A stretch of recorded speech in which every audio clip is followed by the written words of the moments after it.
There's an in-joke amongst photographers every December about a photography enthusiast getting a fancy camera for Christmas. And then by Valentine's Day, they have a Facebook page and an Instagram promoting their services. The implication, of course, is that this person with little skill or experience is now blurring the marketplace with people who like to play photographer. Let's talk about it. These are the fauxtographers, people who present themselves as a professional without the experience, skill, or understanding of the craft. Composition, lighting, editing, just put it all on auto, download a few presets, and you're ready for the big leagues. Photographers aren't alone in this. I've seen DJs with nothing more than a tablet, a couple of speakers, and a Spotify account set up at weddings. And videographers face the same challenges as photographers in this regard. I'm of two minds about all of this, actually. On the one hand, everyone starts somewhere, so I can't fault someone who's enthusiastic about photography and maybe wants to start their own business. That's a common ambition, and some people eventually turn it into a career. If those people realize they're actually starting a business and become an LLC or a DBA, work with contracts and have business insurance, they're on their way to success and a positive reputation in their community. On the other hand, there are those who think just because they have access to a camera and social media, that's enough in itself to call themselves a professional. These are often the people who lead every post or conversation about their services with how low their prices are. Very few people are skilled or knowledgeable or qualified right out of the gate. It's important for your own success to understand that you are, by definition, underqualified at that point. By making the lowest price possible your hook into the industry, what you're doing is offering cut-rate prices for a cut-rate product. I've said it before, becoming adept at anything or honing any skill requires time and patience and experience. If all you're doing is putting your camera on auto and pushing a button, well, there is a place for that. But if your business model is based on how low your prices are, that's a recipe for both losing money and respect. That race to the bottom by undercutting other photographers, or any field you wish to insert here, hurts not only those who make their living doing the work, but also the people who choose to go that route.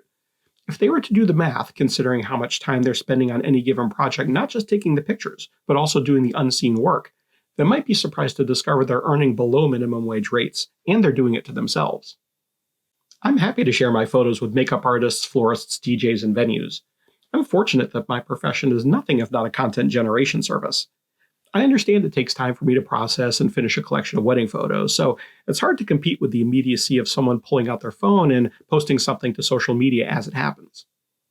I have no issue with vendors who want to take their own pictures for their own marketing. Sometimes, though, they veer out of their lane and into mine. Photography rears its ugly head here, too. I've seen vendors take it upon themselves to use their phone, or sometimes a camera rivaling mine, to photograph a whole wedding day. I'm not sure what benefit it is to a DJ to stand in front of a congregation and take pictures during a ceremony, then deliver a gallery of completely untouched and unedited, and I mean including the out-of-focus frames and all, but I've seen it happen. Also, please stop taking pictures of my female assistant, thank you very much. I've had the opportunity to ask DJs who do this kind of thing why, and their reply is typically along the lines of, "We're just doing it as a gift for the couple." Well, I'm not pulling out a boombox and Mr. Microphone in the middle of the reception as a gift. I know my lane. My contribution to the audio isn't going to be as good as yours, and your contribution to the photography is just getting in the way. They hired you to do your job, and they hired me to do mine. Everyone gets along better when we attend to our own individual responsibilities for the couple. It isn't so much that vendors are taking pictures for their Facebook and Instagram and TikTok.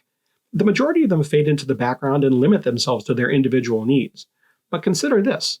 How many couples do you think want to see their DJ with their phone and outstretched arms in the background during their first kiss? How many brides do you think appreciate having their names yelled out during an emotional father-daughter dance to "Look over here"? One of my favorite marketing gurus, Seth once wrote, "The problem with the race to the bottom is that you might win." He goes on to say, and I'm paraphrasing, that as someone lowering their price to get more business, there's always an opportunity to cut corners and sacrifice quality in a race to gain more market share. He goes on to say, "You might make a few more bucks for now, but not for long and not with pride. Someone will always find a way to be cheaper and more brutal than you." It's easy to go this route. It requires little skill and little effort to add your voice to the 70 or so replies when someone on Facebook says they're looking for a photographer that won't cost an arm and a leg.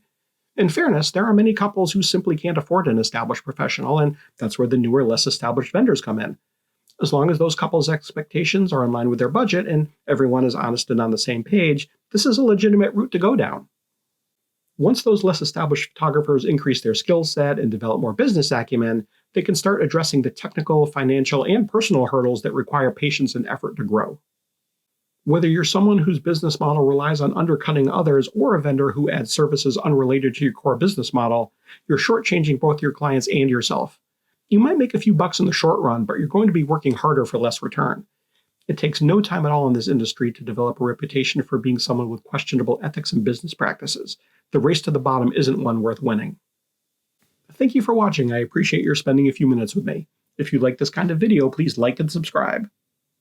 Are you a photographer or other vendor who's had experiences with people who play act at doing your job? If so, leave a comment below. I'd love to hear your stories. If you'd like to see more videos like this, check out this other one I made for you. This is Ask a Wedding Photographer. I'm Seth K, and I'm here to help.